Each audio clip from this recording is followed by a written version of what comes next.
Admiral Vex-Nul's 4 eyes blinked in perfect synchronization as he stared at the holographic display floating before his command throne. The data streams were, well, let's just say they weren't exactly what the Hegemony Intelligence Bureau had promised when they briefed him on this simple pacification mission. Sir, his tactical officer, Sub-Commander Thyrak, spoke with the kind of nervous energy that suggested he'd rather be anywhere else in the galaxy. The human settlement on Kepler 438b is responding to our arrival. Responding how, exactly? Vex-Nul's voice carried the weight of someone who had conquered 17 star systems before breakfast and wasn't particularly impressed by backwater species who barely knew which end of a plasma rifle to hold. They're laughing at us, sir. The bridge fell silent. Not the respectful kind of silence that follows a profound military strategy, but the awkward kind that happens when your superior's eye stalks start twitching uncontrollably. I'm sorry, Sub-Commander. Did you just inform me that a species that discovered fire roughly 10 minutes ago is laughing at the third battle fleet of the Zephyrian Hegemony? Thyrak's gills fluttered nervously. Yes, sir. They also sent us a message. Would you like me to play it? Before Vex-Nul could respond, the main screen flickered to life, revealing a human female with short brown hair and what appeared to be grease stains on her clothing. She was grinning in a way that made Vex-Nul's chitinous plates itch with unease. Well, howdy there, space bugs. The human waved cheerfully. I'm Captain Maya Torres, and I gotta say, your ships look real fancy. Must have cost you a pretty penny, or, well, whatever passes for currency in your neck of the void. Vex-Nul's mandibles clicked with irritation. Space bugs? The audacity of these primitives is, now, I'm guessin' you're here for our little mining operation, Torres continued, completely oblivious to the fact that she was addressing beings capable of turning her planet into cosmic dust. Problem is, we've grown kinda fond of this rock. Nice weather, decent soil for growin' things, and the local wildlife doesn't try to eat your face off more than twice a week. Real homey, if you catch my drift. The human paused, and her grin widened. So here's what we're gonna do. You've got exactly 1 hour to turn those pretty ships around and head back to whatever corporate boardroom spawned you. Otherwise, well. She shrugged. Let's just say you might want to invest in some really good life insurance. The transmission ended, the bridge remained silent for approximately 4.7 seconds before erupting into what could generously be called controlled hysteria. Sir, communications officer Kryn stammered, surely they can't be serious. Our intelligence reports indicate they possess no weapons capable of threatening even our escort frigates. Vex-Nul studied the tactical display. 300 human colonists. Basic mining equipment. A handful of atmospheric processors. No orbital defenses, no military installations, no fleet support. By all reasonable calculations, this should have been the easiest conquest in hegemony history. So why did he feel like he was missing something important? Sir, Science Officer Clicks 9 interrupted his brooding, I'm detecting unusual energy signatures from the human settlement. The readings are inconsistent with their reported technology levels. Define inconsistent. Well, sir, according to our databases, they should barely understand nuclear fusion. These readings suggest they're manipulating quantum fields in ways that shouldn't be possible without at least Class 7 technology. Vex-Nul's headache was getting worse. Show me. The holographic display shifted, revealing the human colony in stunning detail. What had appeared to be simple mining equipment from orbit was, still simple mining equipment. But the humans were using it in ways that made Clicks 9's tentacles knot themselves into worried spirals. Sir, they're not just mining rare minerals. They're using standard excavation tools to create what appears to be a network of tunnels that follow no logical pattern. The engineering makes no sense, but the quantum resonance suggests they're building something. Something like what? I have no idea, sir. The mathematical models keep crashing our computers. Vex-Nul was beginning to understand why the other admirals had volunteered him for this mission. They'd called it an honor. A simple way to add another conquest to his already impressive record. Now he was starting to suspect they just wanted to get rid of him. "Sir," Tactical Officer Thyrak spoke up again, "we're receiving another transmission from the humans." "Put it through." This time, the screen showed a different human. This one was older, with graying hair and hands that looked like they'd been personally introduced to every tool in the galaxy. He was standing in what appeared to be a workshop, surrounded by machinery that seemed to have been assembled by someone with a very loose relationship with physics. "Afternoon, folks," the human said, not bothering to look up from the device he was tinkering with. "Name's Jake Sullivan, Chief Engineer down here. Thought you might be interested in seeing what we've been working on during our spare time." He held up what looked like a standard mining laser. Except it was glowing. And humming. And occasionally sparking in colors that didn't exist in the hegemony's electromagnetic spectrum. "See, the thing about humans," Sullivan continued conversationally, "is we don't much like being told what to do. Especially by folks who show up uninvited and start making demands. Tends to bring out our creative side." He pointed the device at what appeared to be a solid steel wall. The beam that emerged was not the weak mining laser it should have been. Instead, the wall simply wasn't there anymore. Not melted, not destroyed. Just gone, as if reality had decided it had better things to do. "Now, we've only had about 6 months to tinker with the local materials," Sullivan said, finally looking directly into the camera. "But we've managed to jury-rig a few interesting toys. Would you like to see what happens when we hook one of these up to our main power grid?" The transmission ended. "Sir," Thyrak whispered, "I'm detecting massive power fluctuations from the planet's surface. Whatever they're doing down there, it's drawing energy from somewhere that doesn't show up on our sensors." Vex-Nul stared at the tactical display. 300 humans. Basic equipment. No military training worth mentioning. And somehow, they just threatened the most advanced battle fleet in this sector of the galaxy. "Options?" he asked, though he was beginning to suspect he wouldn't like the answer.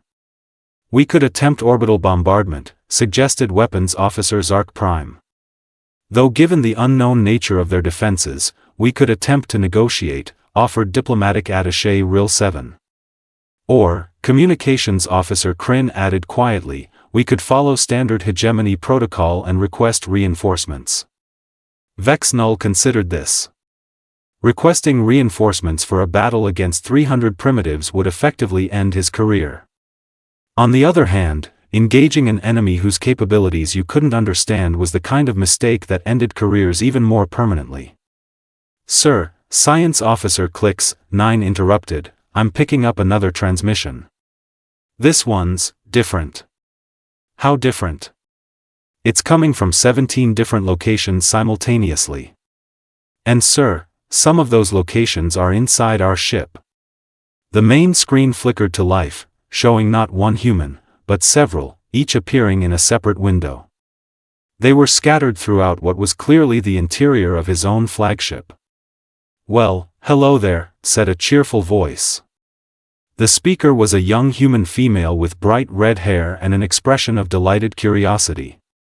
"Hope you don't mind us popping by for a visit. Your security system is adorable, by the way. Really brings out the paranoid dictator aesthetic you've got going on." "How," Vex-Nul managed, "are you on my ship?" "Oh, that's easy," replied another human, this one an older male with calloused hands and an infuriating smile. "Turns out your hull plating has some really interesting quantum properties when you hit it with the right frequency. Makes walking through walls a snap, once you figure out the resonance patterns." "Impossible," breathed Clicks 9. "Our hull is composed of collapsed matter lattices. Nothing can pass through it without understanding quantum tunneling dynamics," interrupted a third human, a middle-aged woman wearing what appeared to be a tool belt made from spare parts. "Yeah, about that. Your collapsed matter is really more of a suggestion than a rule. once you start playing with probability matrices. Vex-Nul felt something he hadn't experienced in over 2 decades of military service, genuine fear. "What do you want?" he asked. The humans looked at each other and grinned. It was not a reassuring expression. "Want?" said the red-haired female. "Oh, we don't want anything. We're just here to give you a little demonstration. See, the thing about humans is, we're really, really good at figuring out how things work. Even when those things are supposed to be impossible." She held up a small device that looked suspiciously like it had been cobbled together from spare components of his own ship. "This little beauty? It's a probability inverter. Basically, it takes whatever's most likely to happen and makes sure the opposite occurs instead. Neat, right?" "You're bluffing," Vex-Nul said, though his voice lacked conviction. "Maybe," the human admitted. "Want to find out?" The Admiral looked around his bridge. His officers were staring at the screens with expressions ranging from confusion to outright terror. His ship's most advanced systems had been infiltrated by beings who shouldn't even understand the basic principles of faster-than-light travel, and somewhere in the back of his mind, a small voice was starting to whisper that maybe, just maybe, the Hegemony Intelligence Bureau had made a very serious mistake about these primitive humans. "Time's up," announced Captain Torres, her voice echoing from the planet below. "Have you made your decision, Admiral?" Vex-Nul stared at the tactical display one more time. 300 humans. Basic equipment. No understanding of conventional physics, and somehow, they had just turned the most powerful battle fleet in the sector into their personal playground that he was definitely going to need that life insurance. Admiral Vex-Nul had faced down plasma cannons, survived 3 separate assassination attempts, and once negotiated a ceasefire while his ship was literally falling apart around him. None of that had prepared him for the sight of a human casually sitting in his command chair, feet propped up on his tactical console, eating what appeared to be a sandwich. "Nice setup you've got here," the human said between bites. It was the red-haired female from the transmission, and she seemed entirely too comfortable for someone who had just committed what was technically an act of war against the hegemony. "Very authoritarian chic. I like the skull motifs. Really says, I take myself way too seriously." "How?" Sub-Commander Thyrak stammered. "How did you get past our security?" "Security?" The human laughed, a sound that somehow managed to be both musical and deeply unsettling. "Oh, honey, your security is adorable. It's like watching a toddler try to build a sandcastle while the tide's coming in. Cute effort, but ultimately doomed." She pulled out what looked like a standard communicator, except it was currently displaying schematics of the entire ship. "Your whole system runs on predictable algorithms. Problem is, humans aren't particularly predictable. We tend to do things like..." She pressed a button, every light on the bridge turned bright pink. "That," she finished cheerfully. "Change them back," Vex-Nul ordered, trying to maintain some semblance of authority while standing in lighting that made him look like a very angry flamingo. "Oh, I could," the human replied, "but where's the fun in that? Besides, pink is totally your color. Really brings out the homicidal gleam in your eyes." "Sir," Communications Officer Kryn whispered urgently, "I'm receiving reports from all decks. The humans are everywhere. Engineering reports they've somehow improved our reactor efficiency by 40%. Medical Bay says they've reorganized our entire pharmaceutical database and fixed several what they called obvious design flaws in our surgical equipment.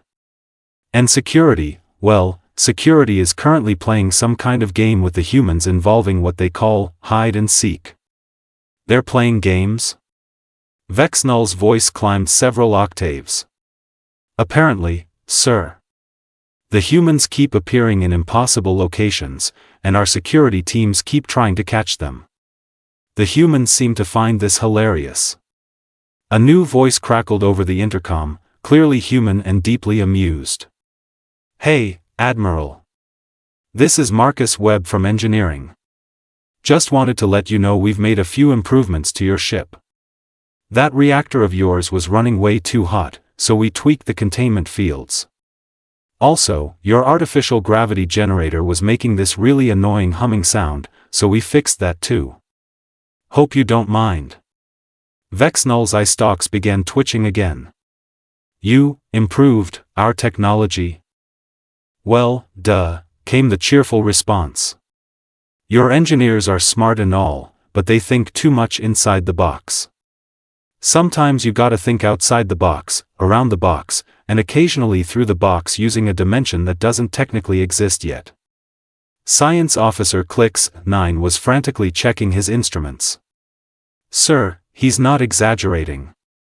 Our reactor is indeed running more efficiently. The modifications they've made are, theoretically impossible, but they're working. Theoretically impossible seems to be their specialty, muttered Weapons Officer Zark Prime. The human in the command chair finished her sandwich and stood up, brushing crumbs off her clothes.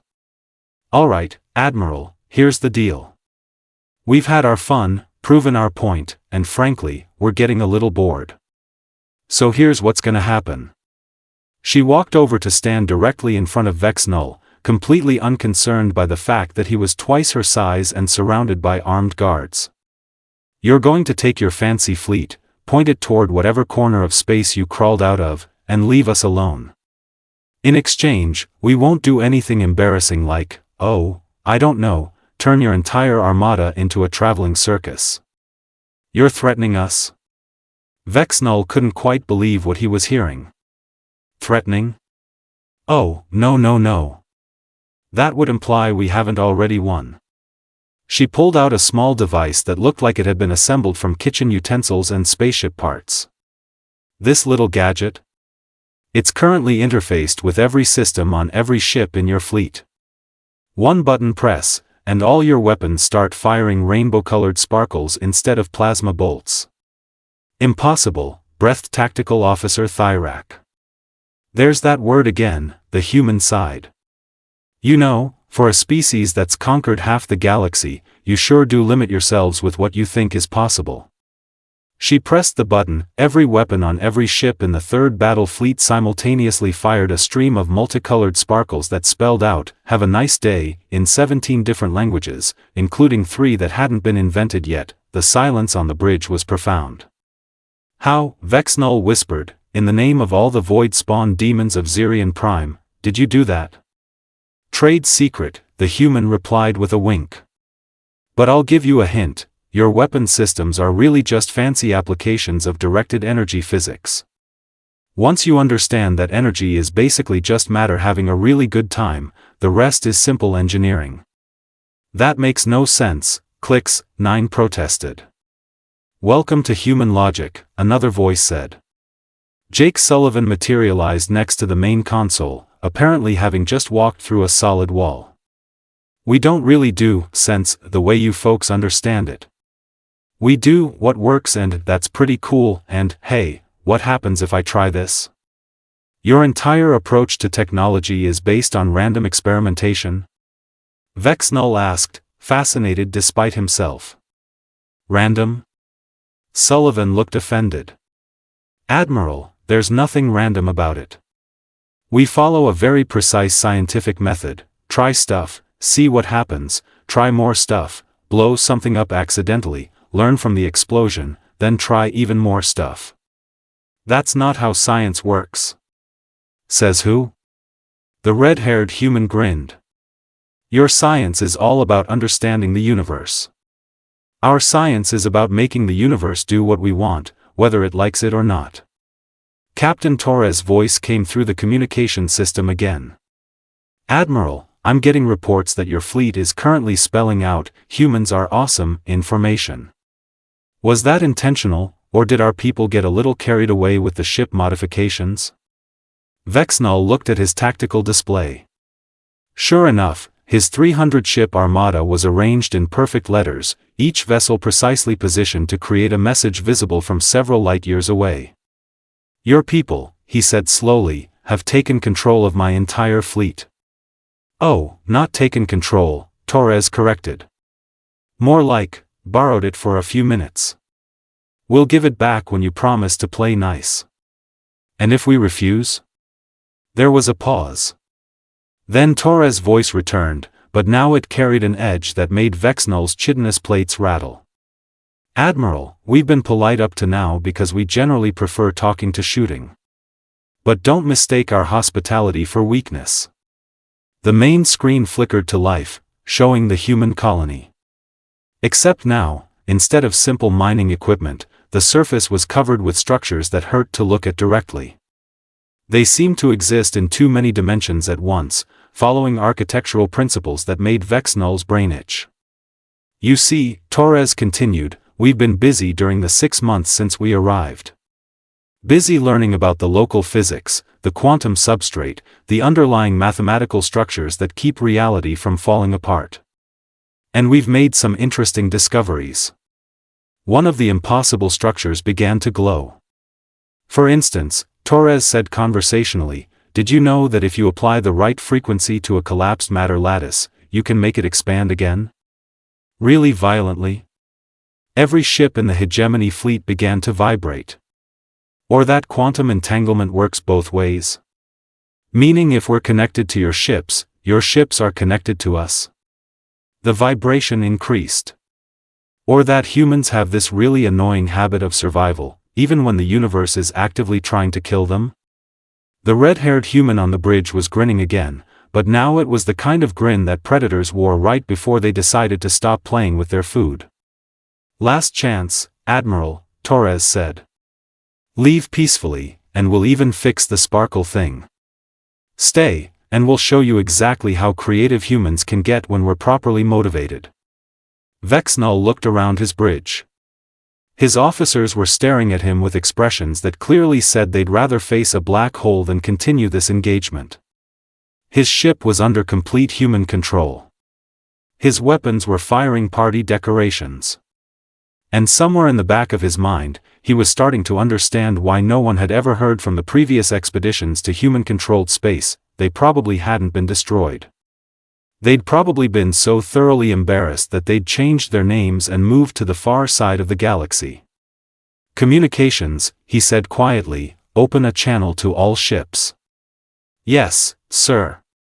"All vessels, this is Admiral Vex-Nul. We are withdrawing from this system. Set course for Hegemony space, maximum velocity." "Sir?" Subcommander Thyrak looked confused. "Are we retreating from 300 primitives?" "Retreating?" Vex-Nul considered this. "No, Subcommander. We're conducting a strategic repositioning away from beings who just convinced an entire battle fleet to participate in an impromptu art installation." The red-haired human clapped her hands together. "Excellent choice. And don't worry about finding your way out of the system. We've updated your navigation computers with the most efficient route home. Should cut about 3 days off your travel time. You improved our navigation systems too?" "Well, they were kind of terrible," she admitted. "Who designs a NAV computer that can't calculate hyperspace jumps through stellar coronas? That's basic stuff."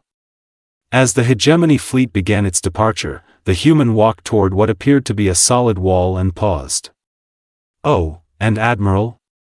When you get back to your bosses, you might want to mention that humans don't really do the whole conquest thing very well. We're more of a make friends or leave us alone species. But if you insist on trying the conquest route again," she grinned one more time. "Well, let's just say the sparkles were us being polite."